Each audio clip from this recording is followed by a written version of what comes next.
£369 million. Stop for a second and think about what that number actually means. Not to build a palace, not to construct something grand from the ground up, that's the bill. To fix one. For decades behind those famous golden gates, behind the balcony where the royal family waves to the world, the most iconic palace on the planet was rotting. Mice in the walls. Asbestos was packed into the ceilings, lead pipes are buried under the floors, electrical wiring so old and so dangerous it hadn't been touched since the 1940s. And when it rained, workers had to put buckets in the corridors to catch the water coming through the roof. This wasn't some crumbling ruin. This was Buckingham Palace, the official home of the British monarchy, the building that represents centuries of power, wealth, and permanence. And it was in a worse state than most people's first flats. So in 2016, the British government approved the biggest renovation in the palace's 300-year history. 10 years. Hundreds of workers. And your money. But the renovation itself, the workers, the discoveries, the things they found sealed inside the walls, that's only half the story. Because what happened when it was all over is something that no one saw coming, and something the British press is still arguing about right now. Give me 5 minutes, you need to hear this whole thing. When the workers finally got inside and started opening up the walls, they found things nobody expected. Not just the damage, though the damage was serious. The electrical cabling was a type called vulcanized Indian rubber VIR installed in the late 1940s. Over time, it becomes brittle, cracks open, and exposes live wires inside the walls of a building packed with priceless art from the royal collection. The official report from the royal household didn't mince words. Without urgent work, there was a very real danger of catastrophic failure, fire or flood, and incalculable damage to the building and everything inside it. They also found the plumbing. 48 kilometers of water pipes, many of them lead, buried inside walls and floors, corroding and leaking. Structural damage that wasn't on any plan. And asbestos was packed into the ceilings and walls, which alone added £10 million to the bill the moment they discovered it. To get to all of it, workers had to lift over 300,000 square feet of floorboards. That's roughly 3.5 football pitches worth of flooring pulled up inside a working royal palace. And underneath those floorboards, they found history. A cutting from the Evening Standard newspaper dated November 1888. Vintage cigarette packets Player's Navy cut, Woodbine, Piccadilly, believed to have been discarded by courtiers serving Queen Victoria herself. And behind one of the walls, nobody can quite explain this as a boat paddle. Just sitting there. Behind a wall.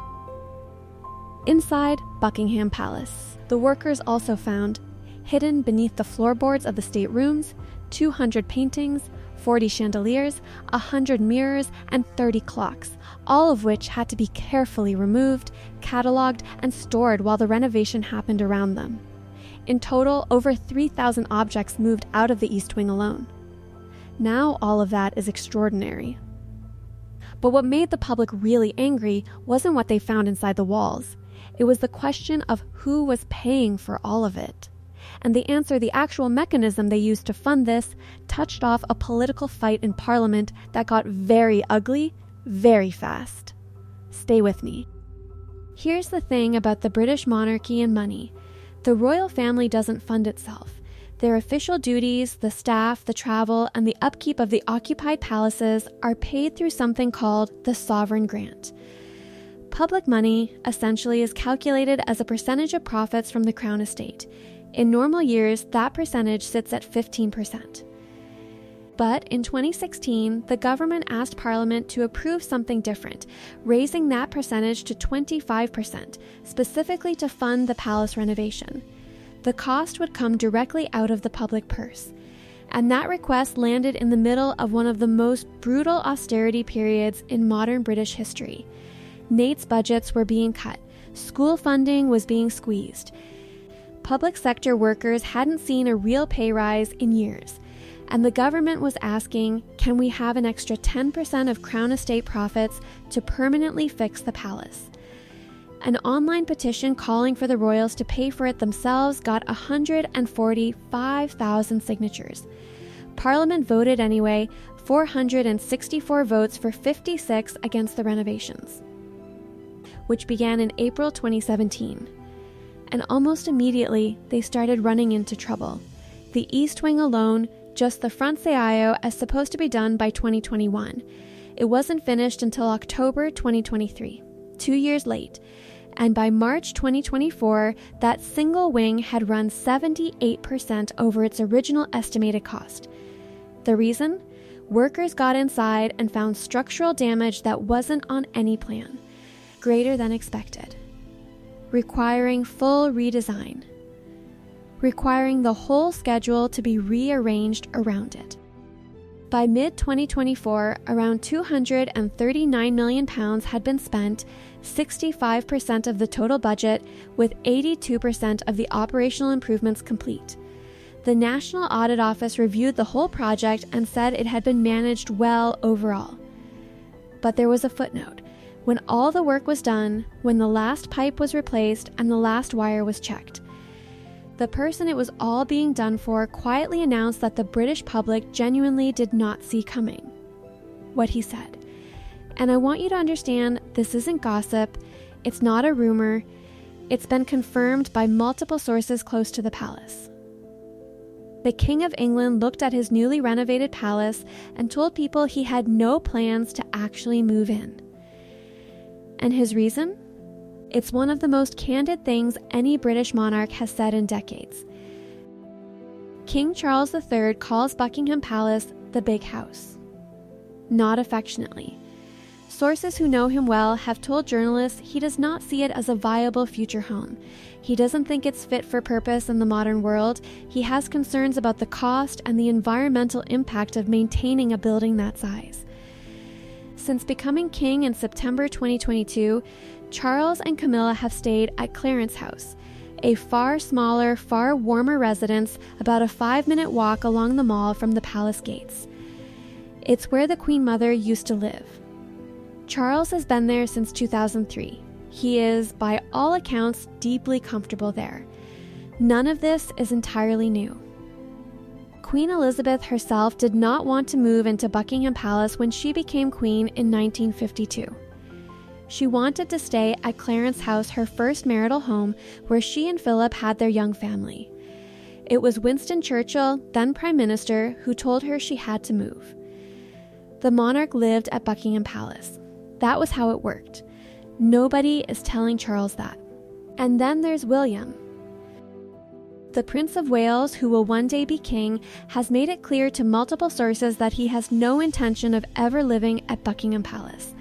He and Catherine are settled in Windsor. They are not coming back to London. Which means that after a 10-year, £369 million renovation paid for by British taxpayers, there is now a very serious question about whether any senior working royal will ever actually sleep in that building again. One source put it to the Sun with unusual bluntness: we effectively have a king without a palace to live in. The palace will still function state banquets, receptions, investitures, and the famous balcony appearances. Charles has even said he wants to open more of it to the public. But as a home? As a place where the monarch actually lives? That question is now wide open. And here is the final twist, the detail I genuinely did not expect when I started researching this story. Because in the middle of all of this, the renovation, the money, the debate about whether anyone will live there, Great Queen Camilla has been pushing for something to be added to this palace, something that, in 775 rooms and 300 years of history, has never existed there once. And when you hear what it is, you will completely understand why. Buckingham Palace has 775 rooms. It has a private ATM, a movie theater, a doctor's office, a swimming pool, secret passageways hidden behind mirrors in the staterooms, one of which connects the private apartments directly to the ballroom, allowing the royal family to appear at events as if from nowhere. Underground tunnels running beneath the palace to Clarence House and Parliament. What it does not have and has never once had in its entire history is a library. The last royal library at Buckingham Palace was donated to the British Museum by King George IV in the 19th century, and in the 200 years since, no one ever thought to replace it. Queen Camilla, who runs her own book club and has championed reading publicly and passionately throughout her time as queen, wants to change that. Sources say she has pushed for a library to be added as part of the renovation, a room built for books in a palace that has managed 3 centuries without one. There's something almost absurd about this, and also something rather moving.